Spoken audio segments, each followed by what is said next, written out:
one tip ball, another one horrible pass. So 3 days in a row, it's gotten a little bumpy for Caleb Williams. So people say, I hear athletes say this. I hear people say that you can't take a lot from camp. You can see red flags, positive, negative. Andrew Luck, Jaden Daniels, first week of camp, Commanders, Colts. You were hearing glowing reports. Disastrous first dates rarely become great 30-year marriages. I've interviewed lots of people in my life. Disastrous interviews never become great hire. It matters. Sean Payton last year was texting me in August. He's like, Bo Nix, it may take a few starts. Guy's going to be good. By October, Bo Nix, 103 passer rating. You can see good. It can be one of those musical shows. It can be an athlete. It can be an interview. It can be a first date. You can see stuff. What do they say? Men decide in 8 seconds. Women decide in 8 minutes if they want to spend any time with this person. So Caleb Williams was sold as a generational talent. We were all hoping it would be this generation, right? Like, how long do you want us to last? And wait. So remember this.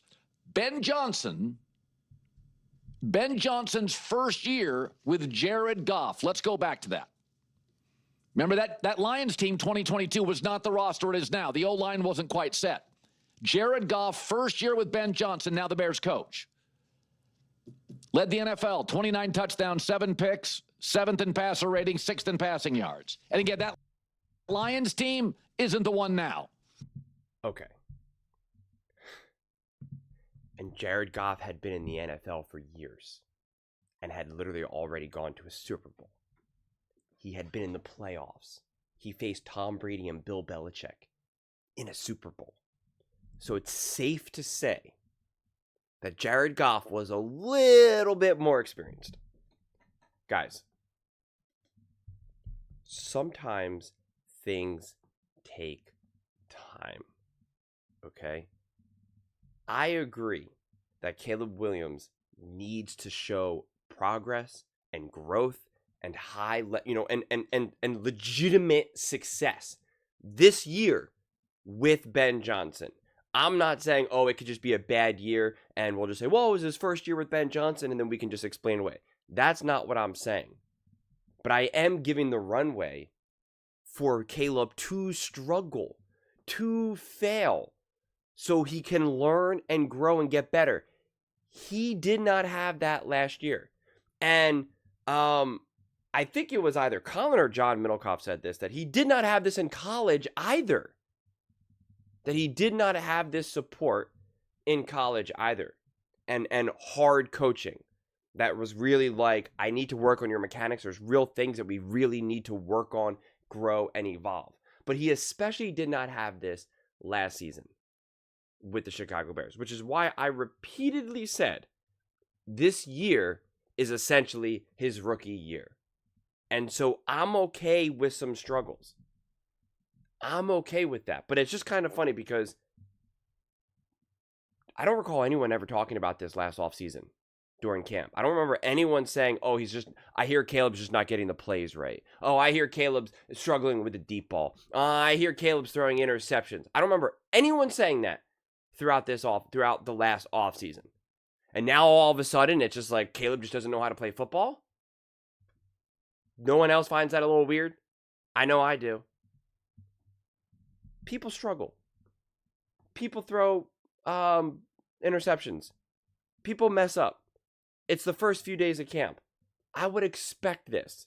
New coach, new atmosphere, arguably the hardest coach that Caleb has ever had coach him. Someone who was really demanding a lot.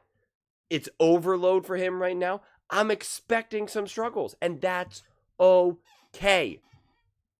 When Sean Payton took over for Russell Wilson, an experienced quarterback, they did not get off to a hot start.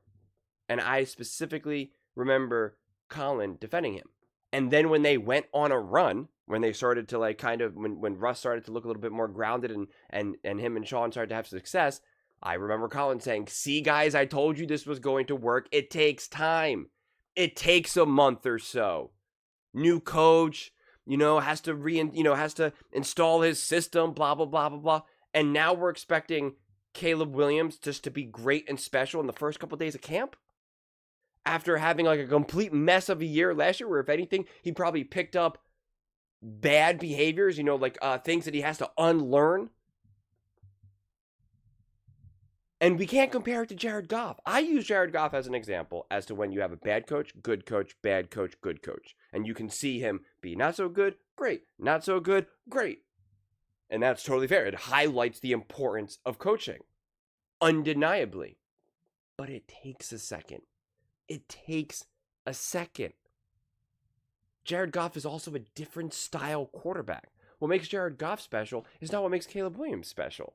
You have to put that into consideration. Not to mention, using Ben Johnson's first year with Jared Goff, as I said at the top of this clip, that's just not fair. Jared Goff had already played 4 years.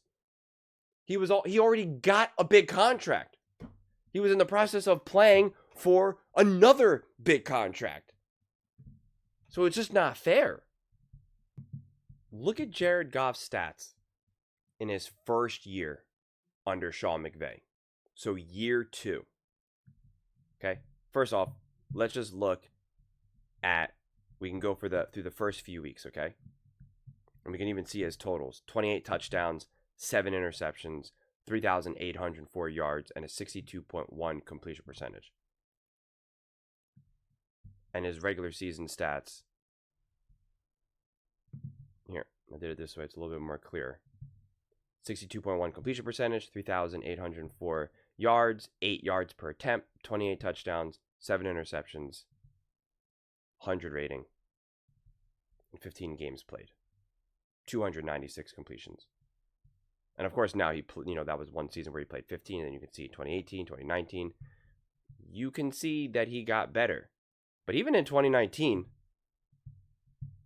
not so much. 22 touchdowns, 16 interceptions, 86.5 passer rating. So you're allowed to kind of go 2 steps forward, 1 step back, 2 steps forward, 1 step back. But what I really want to show you is that in the regular season for Jared Goff,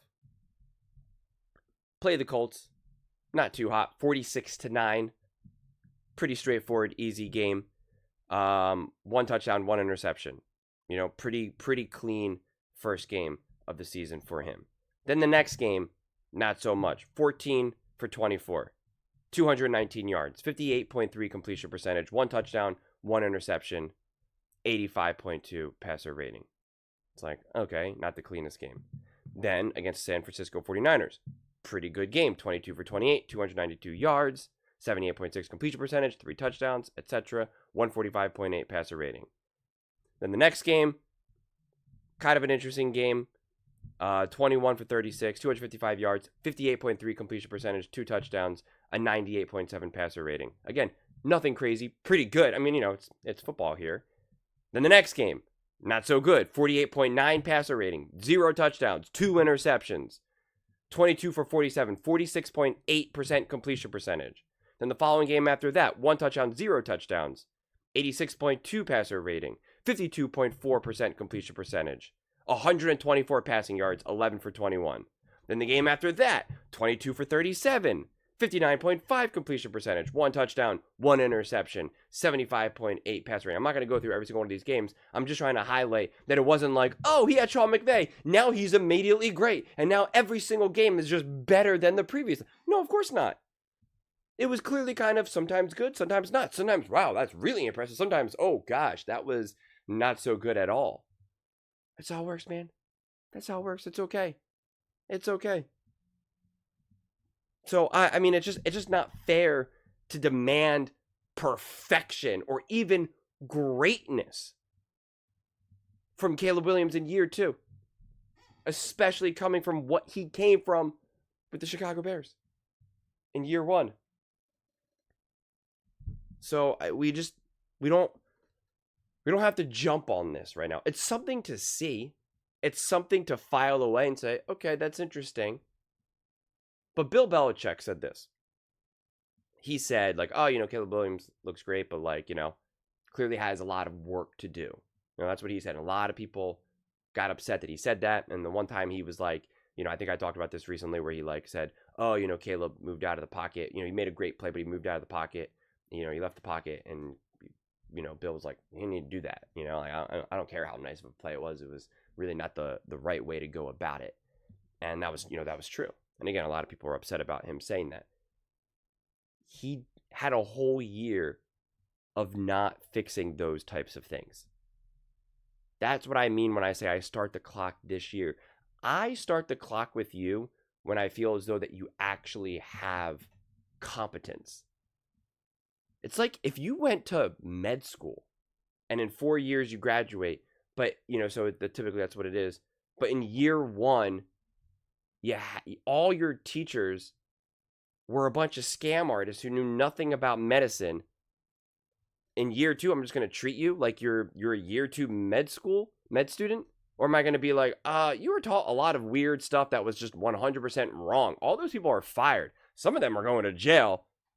So we're going to have to talk about this. It's like, essentially that's what Caleb was at now, man.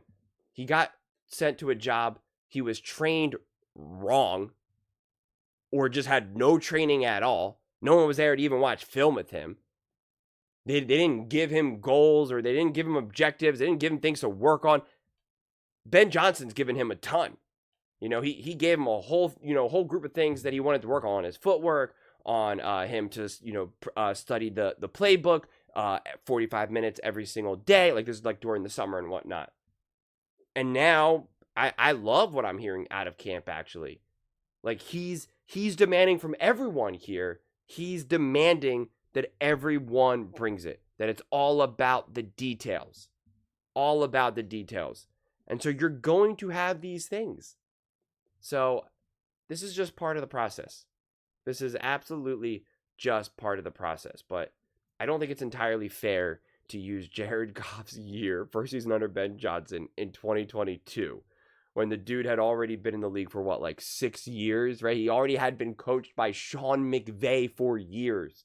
Okay, he was in playoff games, NFC championship games, a Super Bowl. Like, it's just not fair. I mean, it's really not. It's just not. So it'll be okay. I promise y'all, it'll be okay. But those are just my thoughts. I'd absolutely love to hear yours. What do you guys all think about Caleb Williams just being that terrible quarterback that he is? I do know a lot of people are rooting for him to fail. I know, I'm not saying Colin is. I'm saying, like, in the fans, like in the comment section, I see them. There are people that are just like, they're just waiting. They're just waiting to be like, I told you, he's awful, he's trash, he's this, he's that. So he's going up against it, that's for sure. But let me know your thoughts in the comments below. I read every single comment, so whether you agree with me or disagree with me, either way, let's get in some discussions, let's get in some fights, but ultimately, let's just have some fun. And please do consider subscribing. We're building an amazing community here, and I absolutely love to see you part of it. I want to build something that we all generally feel connected to, something that we're really excited to be part of. I think we're on our way to doing it. Please don't forget to give this video a thumbs up, as it really does help the visibility and the algorithm. Thank you so much. See you next time.